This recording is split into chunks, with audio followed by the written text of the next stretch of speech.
Were you able to make any sense out of the symbols? Yes, the obelisk is a marker, just as I thought. It was left by a super race known as the Preservers. They passed through the galaxy, rescuing primitive cultures which were in danger of extinction and seeding them, so to speak, where they could live and grow. I've always wondered why there were so many humanoids scattered through the galaxy. So have I. Apparently, the Preservers account for a number of them. That's probably how the planet has survived all these centuries. The Preservers put an asteroid deflector on the planet. Which has now become defective and is failing to operate. And we have to find that deflector and put it back into working order. Otherwise... Precisely, Doctor.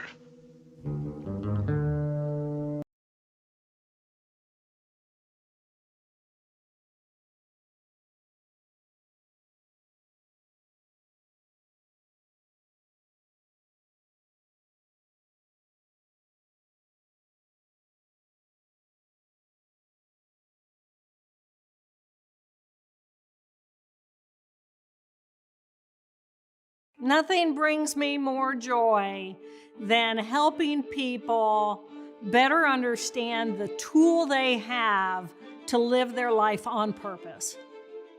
We have this magnificent brain, and it has different predictable parts, and the better we get to know those different parts, then we have more power over who and how we want to be in any moment. The brain does not have to be such a mystery. We can actually understand it, differentiate ourselves, and then behave in ways that bring us less anxiety and more peace. It thrills me. I love brains.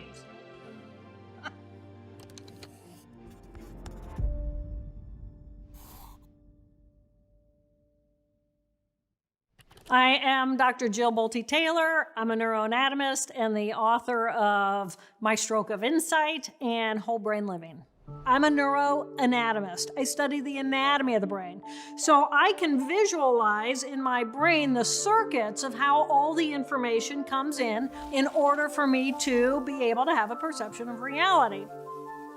When we look at the human brain, it has emotional tissue in the right hemisphere and the left hemisphere, and it has thinking tissue in both the right hemisphere and in the left hemisphere. So we end up with these 4 very specific groups of cells, modules of cells, that result in very specific skill sets, resulting in very specific personalities that we all exhibit. So we have left thinking, that is structured and organized, and it's what we call our rational thinking brain. It categorizes and organizes. It has language, the ability to create sound, and then another group of cells places meaning on top of that. I know when I'm being analytical and I'm being structured and organized and I'm planning things for the future, or I'm counting 1 + 1 = 2, I know that that's my left thinking portion of my brain.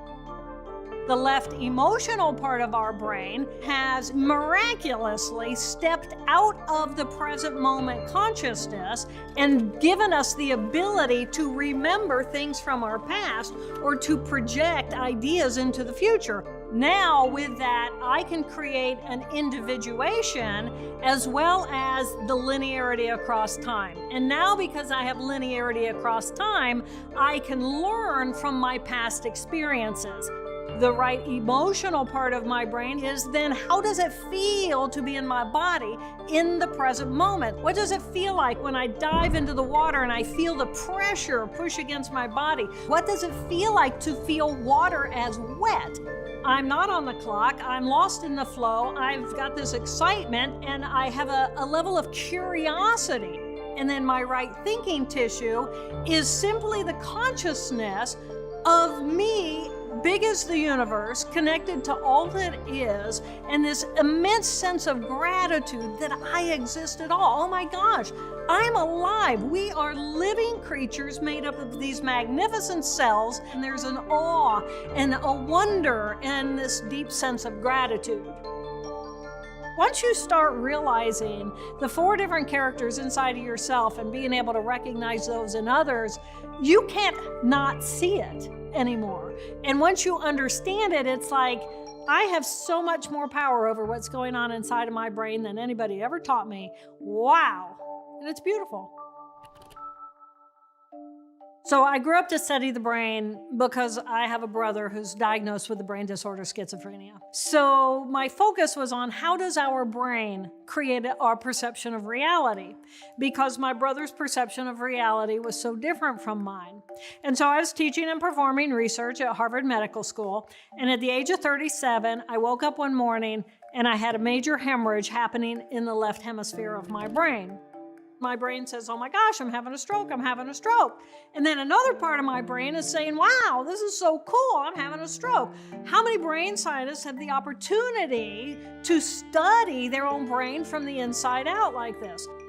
And then when I awoke later that afternoon, the left hemisphere was completely shut down. I no longer had me, the individual. I didn't know where I began and where I ended. Jill Bolte Taylor died that day, and I was literally laying in this bed and felt like a ton of lead in the present moment.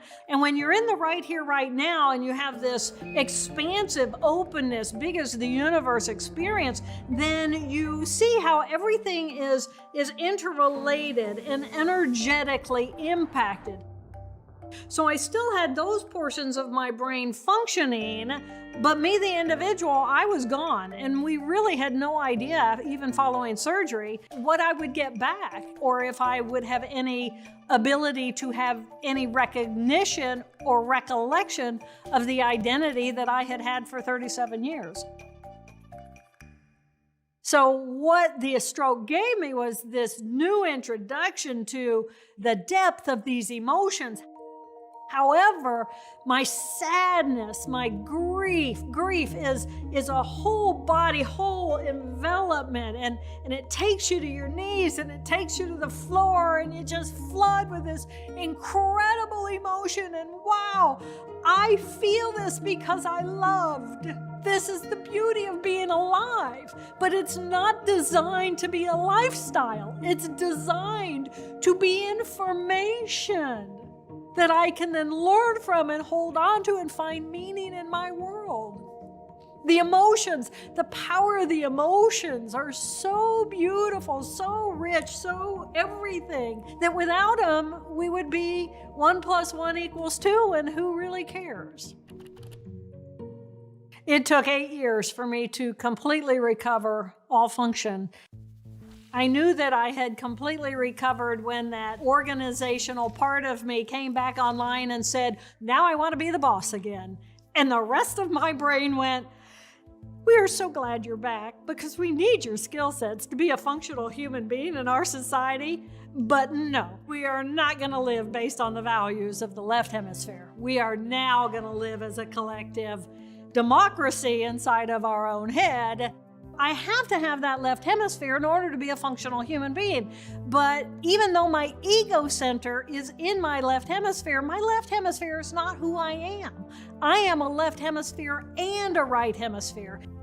If we are hooked into the emotional part of our left hemisphere that says, I don't like that, it's not familiar, I don't feel safe, that clamps me down and I become constricted. And I can fuel that by sharing those biases with those whom I am familiar with. Then we all become more constricted. We all become more rigid. We all become more we versus they. Yet we have the capacity to say, I am a part of a magnificent collective whole in relationship to a magnificent world. And as we engage with the world in a healthier way, the world becomes healthier. We have the capacity to understand and have a healthy relationship with all the different parts of who we are. And when we look at the anatomy of the brain, when we get that streamlined activity between the 2 thinking parts of our brain, the 2 emotional parts of our brain, and we're having a whole brain life, wow, things change. I think the first thing we need to do is be willing and open to explore what's going on inside of our own head. Get to know who you are. Get to know your 4 characters. Get to know how they engage in your life, who they have relationships with, how they feel inside of your body. How much time do you want to spend in each of these 4 different parts? Once you know that, then you can create a negotiation. And to me, that's personal freedom, to be able to know I have the power to choose moment by moment who and how I want to be, regardless of my external circumstance. And it's a wonderful, wonderful way of being.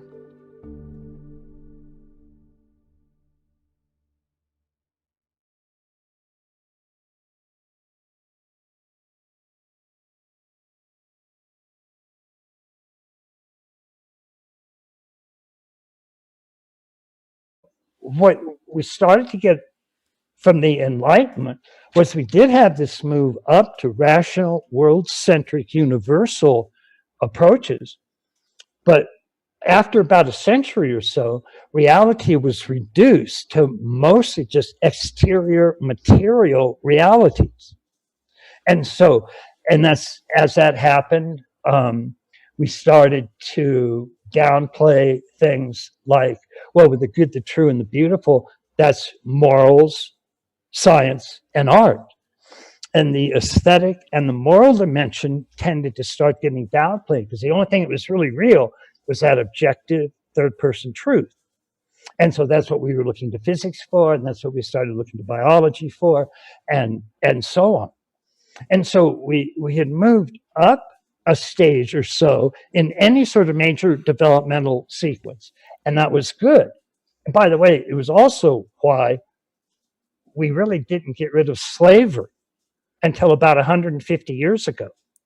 Because even though prior to the Enlightenment, almost all of the great meditative and contemplative systems had emerged, from Zen Buddhism to Christian mysticism, almost all of those societies had slavery. And they had slavery because the process of waking up or having a satori, an enlightenment, a realization, that's a different process from the actual developmental process of growing up. And those go through various stages. A variation on Gene Gebser's version of those stages of growing up is archaic to magic to mythic to rational to pluralistic to integral. And so it was only as we moved from ethnocentric stages, which had experiences of waking up, and many of them had codified those. I mean, this was the way to get to an ultimate reality, was have this experience of waking up.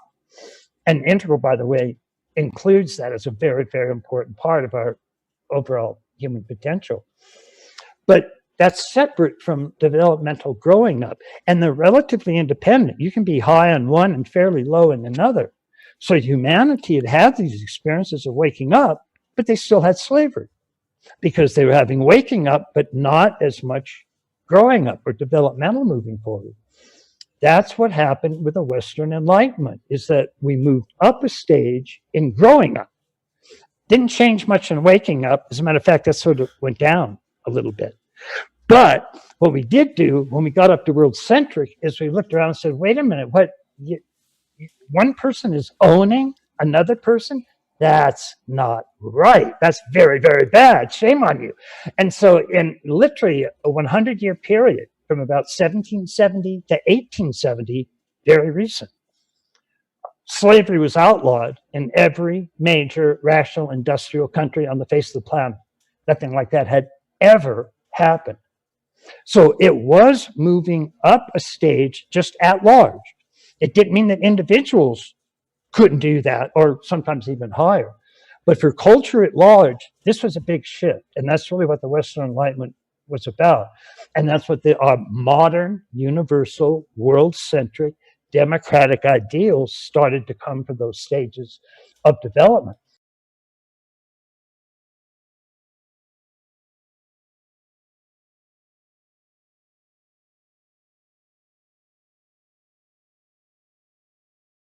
Here's my take. Reporters have been noticing something new about Donald Trump's campaign events this time around. They often resemble religious revival meetings.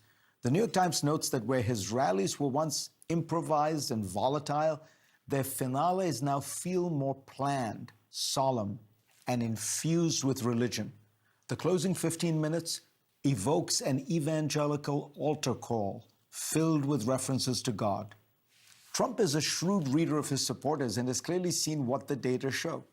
White evangelicals, who make up about 14% of the population, made up about 1/4 of voters in the 2020 elections, and about 3/4 of them voted for Donald Trump. Even more striking, of those white voters who attend religious services once a month or more, 71% voted for Trump in the 2020 election. Even similarly religious blacks, by contrast, voted Democratic by a 9-to-1 ratio. The key to understanding Trump's coalition is the intensity of his support among white people who are and who claim to be devout Christians. This phenomenon must be viewed against one of the most significant shifts in American life over the last 2 decades, the dramatic and rapid secularization of America. As I write in my book, Age of Revolutions, America was long an outlier among advanced industrial countries in that it remained religious. But around the 1990s, that began to change, and the numbers plunged after 2007. As the scholar Ronald Inglehart has shown, since that year, religious decline in America has been the greatest of any country of the 49 surveyed. By one measure, America today is the 12th least religious country on earth. In 1990, according to the General Social Survey, less than 10% of Americans had no religious affiliation. Today, it's around 30%. Why this is happening is not easily understood, but some of it is probably that the onward march of science, reason, and skepticism has fueled secularism in most rich countries. But it might also relate to certain choices that American Christianity has made over the last decades. In his important work, American Evangelicalism, James Davison Hunter points out that evangelicals grew their numbers by adapting to an America that had become much less religiously observant and devout. The old Protestant fundamentalism had been filled with warnings against sin, heresy, Catholicism, adultery, divorce, materialism, and any deviation from strict Christian morality. But preachers like Jerry Falwell made the religion more user-friendly and less doctrinally demanding. What filled the place of religious doctrine was politics. Over the last few years, this process has been extended even further with those who consider themselves devout Christians, defining their faith almost entirely in political terms by opposing abortion, gay marriage, and transgender rights. This, in turn, has led to a great democratic de-churching. According to Gallup, Democratic church membership was 46% in 2020, down from 71% 2 decades prior. The scholar David Campbell of Notre Dame told the AP, increasingly, Americans associate religion with the Republican Party. And if they're not Republicans themselves, they turn away from religion. This phenomenon of the right using, even weaponizing religion is not unique to America or Christianity. You can see it in Brazil, El Salvador, Italy, Israel, Turkey, and India, among other places. Secularization may be inevitable, but it does seem to coincide with a sense of loss for many, a loss of faith and community that might be at the heart of the loneliness that many people report experiencing these days. In my book, I quote the political commentator Walter Lippmann, who presciently identified this problem in 1929. Men have been deprived of the sense of certainty as to why they were born, why they must work, whom they must love, what they must honor, where they may turn in sorrow and defeat. As I write in my book, into this void steps populism, nationalism, and authoritarianism. These modern political forces offer people a new faith, a new cause greater than themselves, to which they can devote themselves. Hungary's Prime Minister expressed this articulately to Tucker Carlson in an interview last year. There are certain things which are more important than me, than my ego. Family, nation, God. This is the great political challenge of our time. Liberal democracy gives people greater liberty than ever before, breaking down repression and control everywhere, in politics, in religion, in society. But as the philosopher Kierkegaard wrote, anxiety is the dizziness of freedom. Modern society gives us all wealth, technology, and autonomy. But for many, these things cannot fill the hole in the heart that God and faith once occupied. To fill it with politics is dangerous, but that seems to be the shape of things to come.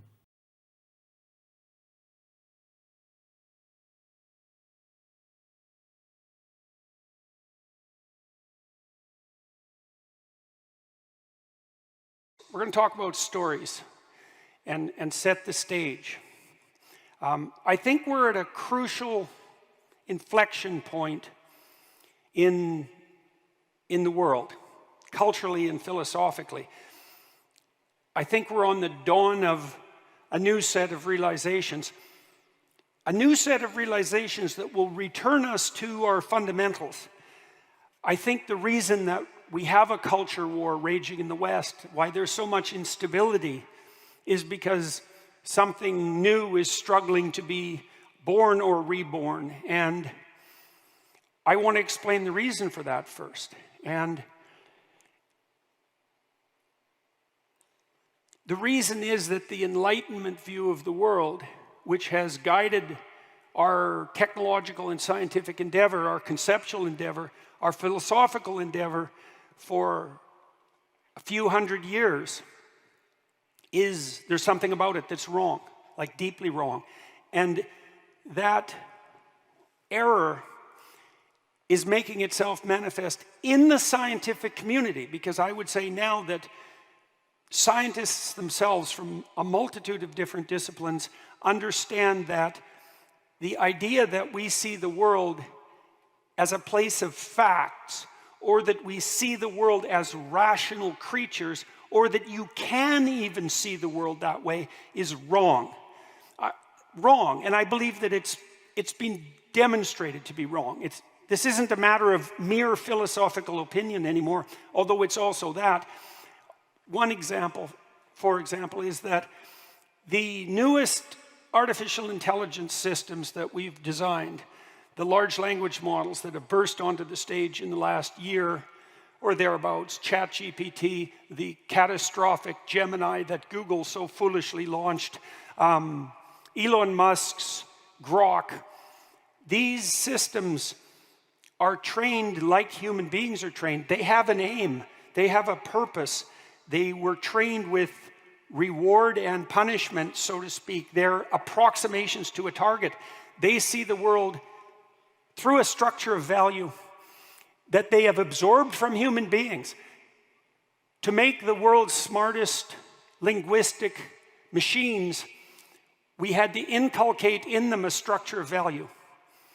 Okay, and so, and we produced machines now that can engage in discourse, that can use language in a way that's virtually indistinguishable from the human, and it's going to become radically indistinguishable from the human very, very rapidly.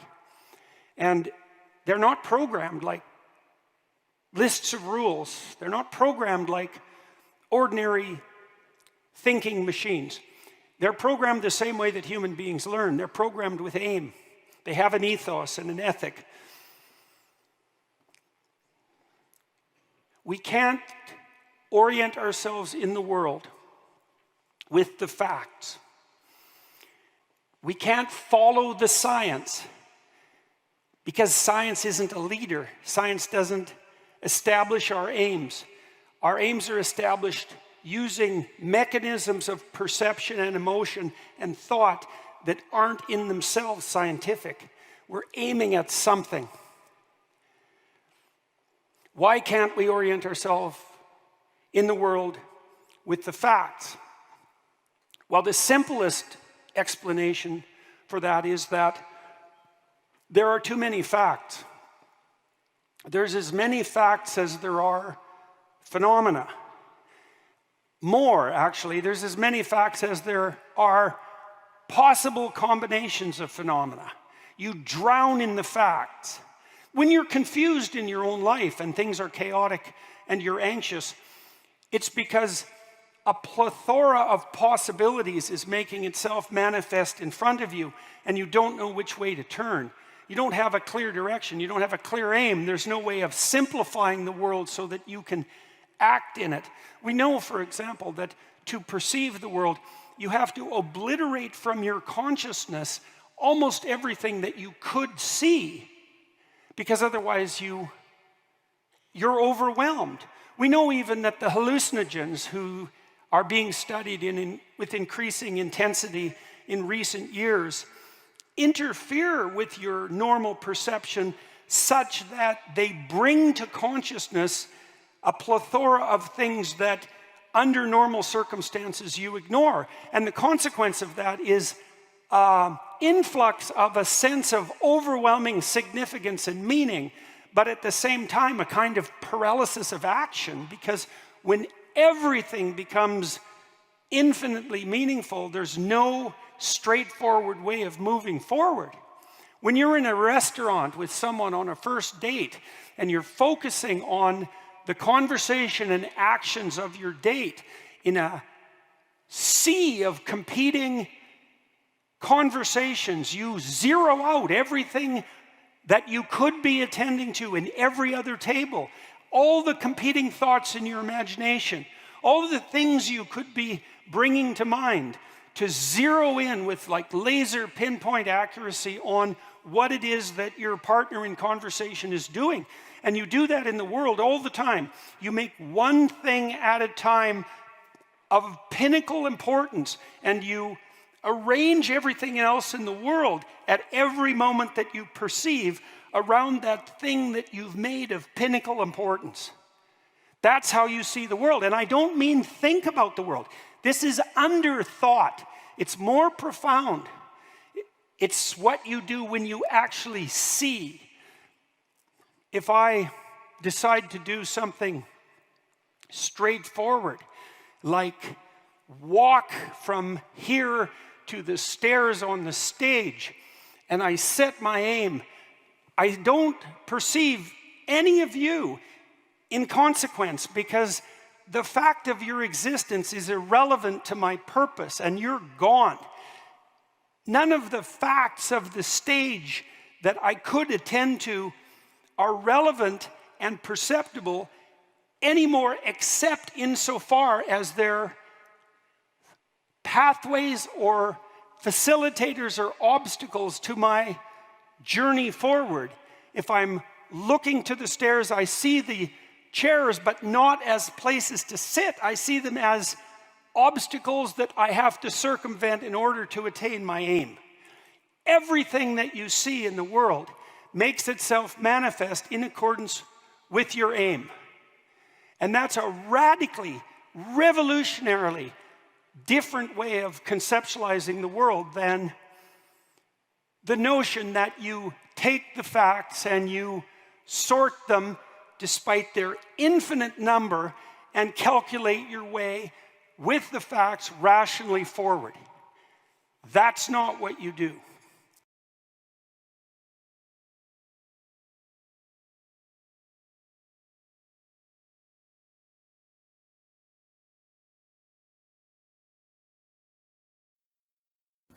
So I think if that's the case, then we have a special role there, and we may even have a role in bringing about the existence of God, because that may sound very strange and possibly blasphemous, but the way in which I think this works is like this. We all know Pascal's wager. Pascal's wager was a simple one. Either there is a God or there isn't. If there is a God, then it's very important that we should recognize and reciprocate our relationship with that God. If there is no God, then it won't do us any harm to behave as if there was a God.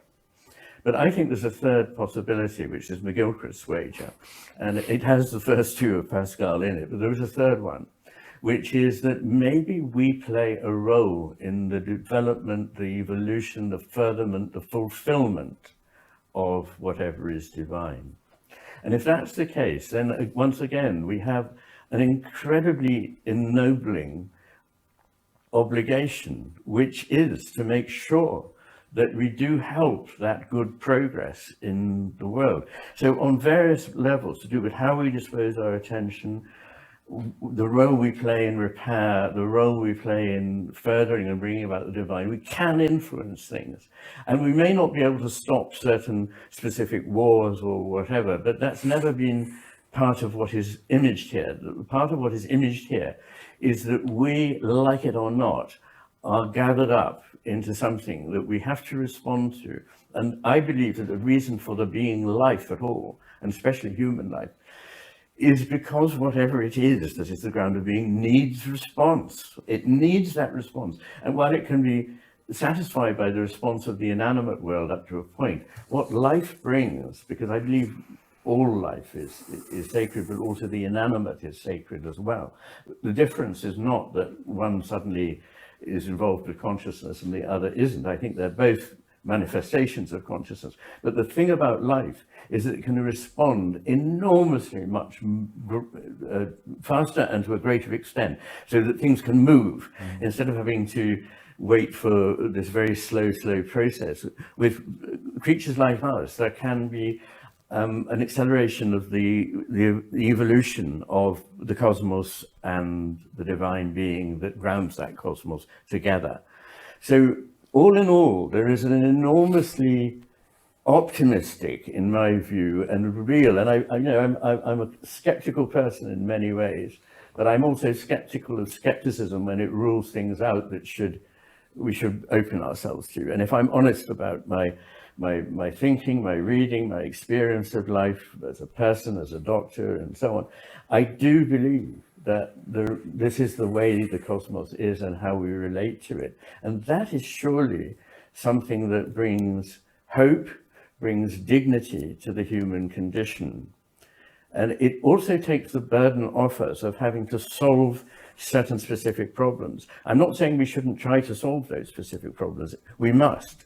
But it's in a sense secondary. It's like the role of the emissary is to get on and find ways of, purifying the oceans. This is terribly important, but it mustn't stop there, because, as I say, you could purify the oceans, you could save the rainforests, and if the only reason we did that was because of our own economy and for our own flourishing, we would have lost the main reason, which is because these things are powerful, beautiful, rich, complex entities that have their value in themselves. They are intrinsic in their nature, not of extrinsic use to us.